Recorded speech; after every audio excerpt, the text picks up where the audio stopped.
Today we will build some background about Buxton, a lost utopia.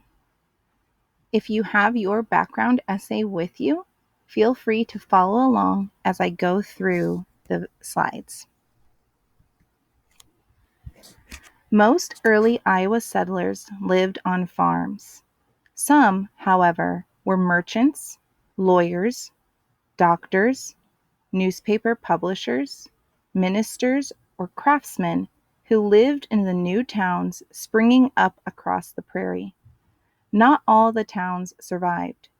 Some never attracted many people, and others lost population when conditions changed. The result was Iowa ghost towns that exist across the state. Most early towns came into existence to serve the surrounding farm population. When a trip to town could take several hours, farmers wanted services and supplies close at hand, and towns sprang up every 5 to 6 miles apart. The coming of the railroads in the 1870s and 1880s both helped and hindered Iowa. Towns along the rail lines became trading centers where merchants could receive goods from the east and farmers could sell their cattle and hogs for shipment to eastern cities. Towns that had no railroad connection lost customers and usually became ghost towns. Sometimes the railroads even created towns due to the fact that steam engines needed coal and water. This impacted western Iowa especially as rail lines arrived before major waves of population. Some towns were created with a special purpose. This is especially true of those based upon coal mining, a big industry in Iowa in the late 19th and early 20th century. The railroads again were a big factor because trains were the major buyers for Iowa coal.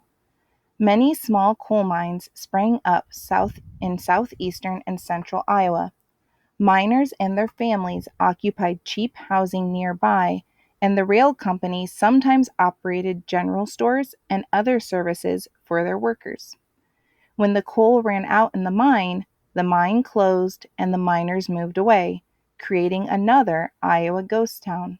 Sometimes the houses and other buildings were loaded onto trains and moved to a nearby location where a new mine was opening up.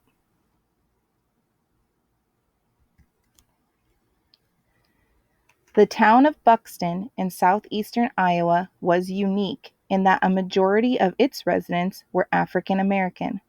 The Consolidation Coal Company worked for the Chicago and Northwestern Railroad. Having a hard time recruiting white miners, Consolidation Coal sent agents to southern states to hire black workers. In 1873, it founded the town of Buxton and opened nearby mines. It grew quickly and, according to one source, became the largest coal town west of the Mississippi. In the 1905 census, the town boasted 2,700 blacks and 1,991 whites.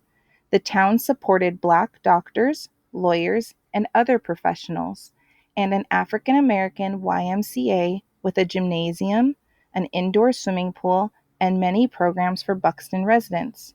The town was proud of its baseball team, the Buxton Wonders.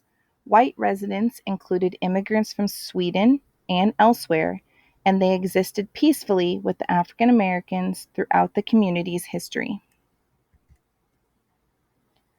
Buxton coal production peaked during World War I, but afterward, mechanization and conversion of train engines to diesel fuel decreased the demand for coal.